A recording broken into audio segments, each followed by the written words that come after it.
धौलपुर नाम के एक गांव में दीपक नाम का एक बहुत ही चतुर किसान रहा करता था।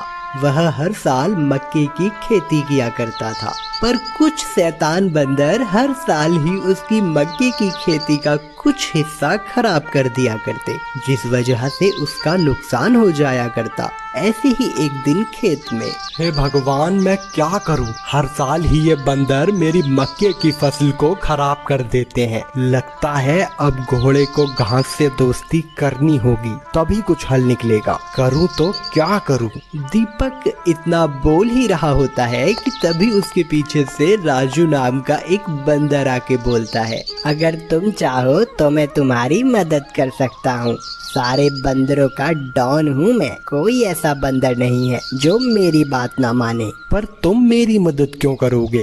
तुम तो अपने साथियों का साथ दोगे ना। कायदे से तो देना चाहिए, पर वो क्या है ना, मेरी बंदर पलटन के बंदर खाते कम और बर्बाद ज्यादा करते हैं। अब इसलिए मुझे पसंद नहीं है ये लूटपाट मचाना। तो तुम मुझसे क्या चाहते हो? देखो, सीधी सी बात है, तुम मुझे मेरे हिस्से के पेट भरने के डेली के मक्का दे देना और मैं तुम्हारी खेतों की देखभाल करूँगा।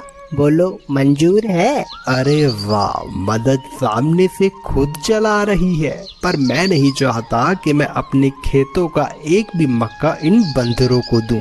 एक काम करता हूँ, मैं इस बंदर को मक्का देने का वादा करके इससे रोज कुछ ना कुछ देकर टाल दिया करूँगा। वैसे भी ये मक्का के अलावा भी खा ही लेते हैं सब। क्या हुआ दीपक किसान, बोलो, सौदा मंजूर है या नहीं? हाँ, मंजूर है, पर याद रखना, एक भी मक्का खराब हुआ तो मैं तुम्हें 2 दिन तक कोई मक्का नहीं दूंगा। हाँ बिल्कुल। इतना कहकर दीपक राजू बंदर से मक्का के खेतों की रखवाली का सौदा कर लेता है और अपने घर जाता है। अपनी पत्नी महिमा को दीपक सारी बात बताता है, जिस पर महिमा दीपक से कहती है, अरे वाह, यह तो अच्छी बात है। पर जी आप एक बात याद रखना, बंदर भी इंसान जैसा ही दिमाग रखते हैं। कहीं ऐसा ना हो कि आपकी चतुराई आपको ही महंगी पड़ जाए। अरे ऐसा कुछ नहीं होगा, अब तो बस मुनाफा होगा, मुनाफा। अगले दिन से राजू बंदर दीपक के खेतों में पहरा देना शुरू कर देता है।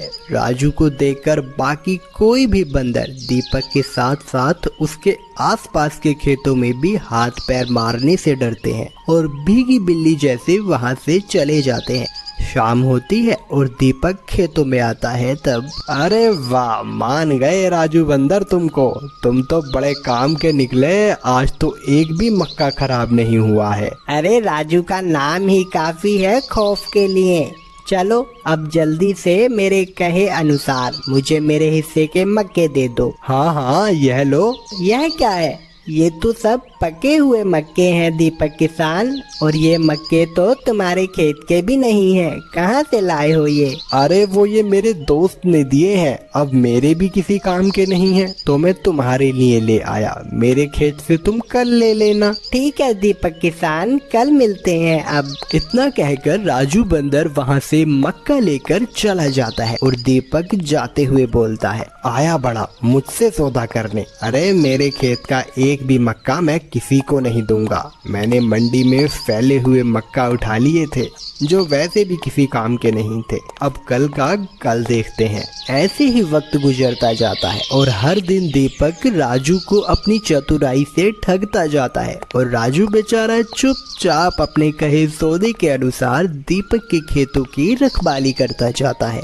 ऐसे ही एक शाम, लाओ दीपक किसान, आज कोई बहाना नहीं चलेगा, आज तो तुमको मक्का देना ही होगा। हाँ हाँ, ले लो। इतना कहकर दीपक राजू को अपने खेत के 2 मक्के निकाल कर दे देता है, जिस पर राजू बोलता है, ये क्या है दीपक किसान, इतना बड़ा खेत, इतनी सारी फसल और इतना थोड़ा सा दिल। अरे समझा करो ना, इस साल ही तो फसल अच्छी हो रही है, अभी यही रख लो, जब अच्छे से पक जाएगा फिर खूब सारा मक्का दूंगा मैं तुम्हें। हाँ ठीक है, पर याद रखना, डॉन हूँ मैं, जो चाहूँ वो कर सकता हूँ, मुझसे चतुराई मत करना। अरे ना ना, कैसी बातें कर रहे हो तुम? तुम तो मेरे दोस्त हो, दोस्त से कोई चतुराई नहीं करता है। दीपक की बात सुनकर राजू 2 मक्के लेकर वहाँ से चला जाता है। ऐसे ही वक्त गुजरता जाता है और दीपक की मक्के की फसल पूरी तरह पककर तैयार हो जाती है और मंडी में जाने से एक दिन पहले राजू बंदर दीपक से कहता है, दीपक किसान, अब तो फसल अच्छी हो गई है,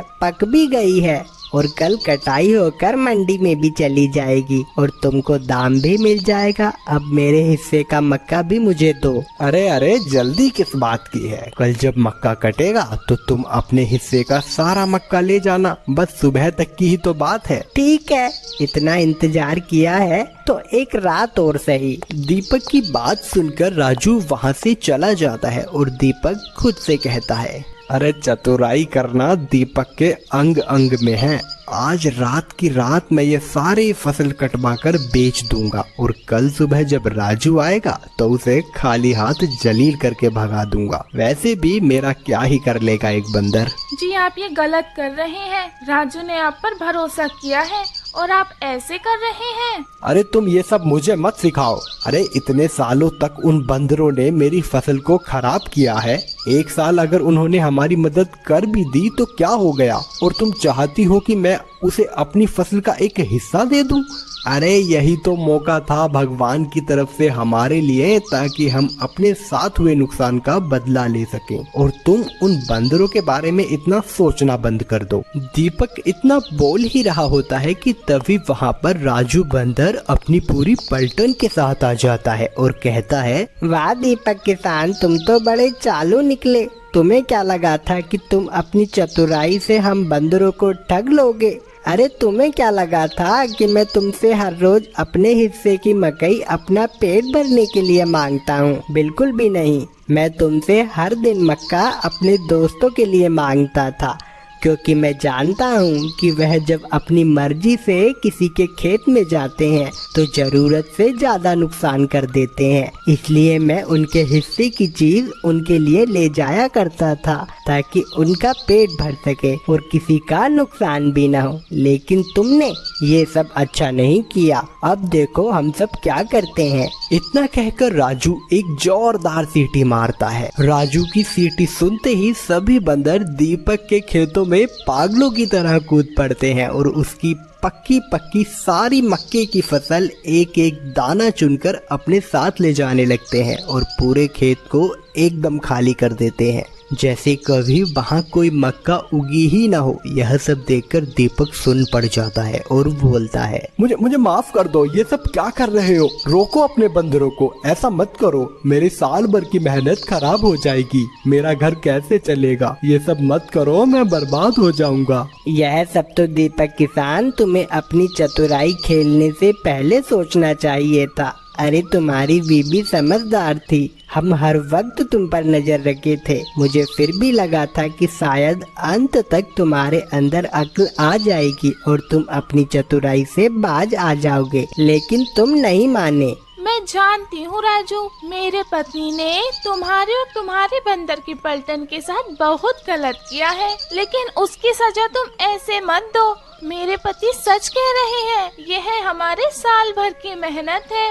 अगर तुम ऐसे ही सब कुछ ले जाओगे तो हम दोनों तो इस साल भूखे ही मर जाएंगे। भगवान के लिए हम पर थोड़ा तो रहम करो। दीपक किसान की बीबी, तुम समझदार हो। तुम हमेशा बराबरी के सौदे की बात करती हो, इसलिए बस तुम्हारे और सिर्फ तुम्हारे कहने पर मैं इस मक्के में से कुछ हिस्सा तुम्हारे लिए दे जाता हूँ, जिससे तुम्हारा साल भर का गुजारा हो जाएगा। लेकिन याद रखना दीपक, अगली बार इंसान हो या बंदर, चतुराई लगाने से पहले 10 बार सोच लेना। हाँ, मुझे माफ कर दो। मुझे अपनी चतुराई का अच्छा सबक मिल गया है। आज के बाद मैं कभी किसी व्यक्ति के साथ कोई छल कपट नहीं करूँगा। मैं समझ गया हूँ कि तुम लोग भी तो अपना पेट भरने के लिए ही ये सब करते हो। मुझे तुम्हारी बात पहले ही मान जानी चाहिए थी, तो शायद आज ये सब होता ही नहीं।